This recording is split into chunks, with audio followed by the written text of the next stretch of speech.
In a couple of minutes I wanted to share with you a small reflection from one of the very beautiful passages of Surah Al-Isra, Surah Al-Isra being surah number 17 of the Qur'an. So Allah says, أَقِمِ الصَّلَاةَ لِدُلُوكِ الشَّمْسِ إِلَى غَسَقِ اللَّيْلِ وَقُرْآنَ الْفَجْرِ إِنَّ قُرْآنَ الْفَجْرِ كَانَ مَشْهُودًا. Establish the salah, أقِمِ الصَّلَاةَ لِدُلُوكِ الشَّمْسِ إِلَى غَسَقِ اللَّيْلِ. This lam al-ghaya, it actually means from the time the sun starts getting loose and it starts sinking, meaning around Maghrib time, make sure you make the Maghrib Salat exactly on time, ila ghasaqil layl, all the way at the end towards, when the sun is completely gone and it's the depth of the night. Wa Qur'an al-Fajr. He didn't call it Salat al-Fajr, like establish the prayer at Maghrib, establish the prayer at Isha, when it's really dark at night. But when it came to Fajr, he didn't even call it Salat al-Fajr, he says Wa Qur'an al-Fajr, the Qur'an of Fajr. One of the benefits of that is, of course, that we should recite extra Qur'an at Fajr. But there's something special about me as a person, me as a Muslim, developing a relationship with the Qur'an, especially at Fajr. And so the advice I give myself, and the advice I'm sharing with all of you, is that if you can make Fajr an institution in your life, set time aside for making good Fajr Salat. Young men that are listening to this, go make Salat at the masjid. And the days that you do and you sit there and you recite Qur'an a little bit, if you can dedicate that time and make that a time in your life, then you will notice the spiritual benefits and the worldly benefits of doing that immediately. Inna Qur'an al-Fajri kana mashhuda. Allah says that the Qur'an of Fajr in the same ayah, no doubt about it, it is witnessed. It's such a beautiful thing to say. Because the word mashhud means that which is witnessed. So the Fajr of Qur'an, the recitation of Qur'an, the prayer that you recited or that you attended, is witnessed. The question is, witnessed by who?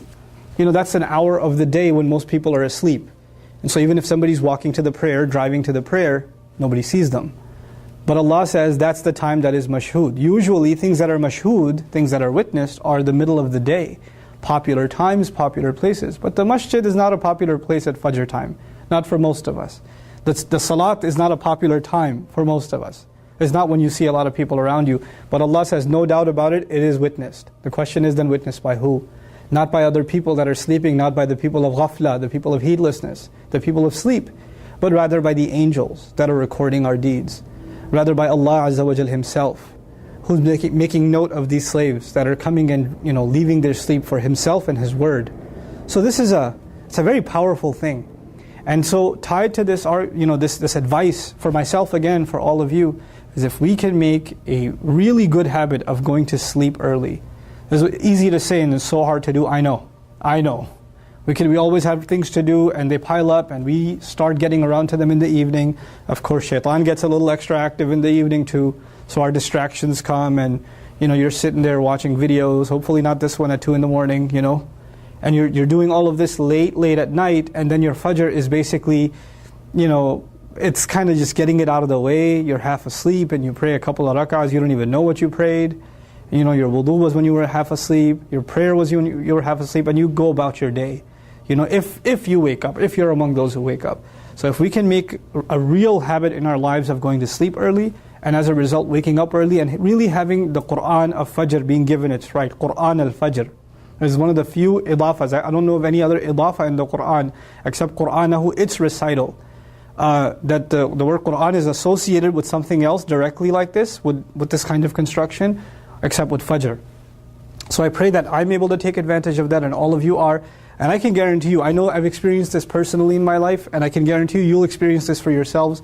Once you make a habit out of this, or you try to implement it even a little bit, you will start seeing its benefits immediately. If not almost immediately, you're going to start seeing your day is different, your mood is different, what you can accomplish is different, the barakah in your time is different. So I pray that Allah makes us a people of Qur'an, and a people that are really able to take advantages of the times that Allah offers His special assistance to us and His special blessings to us.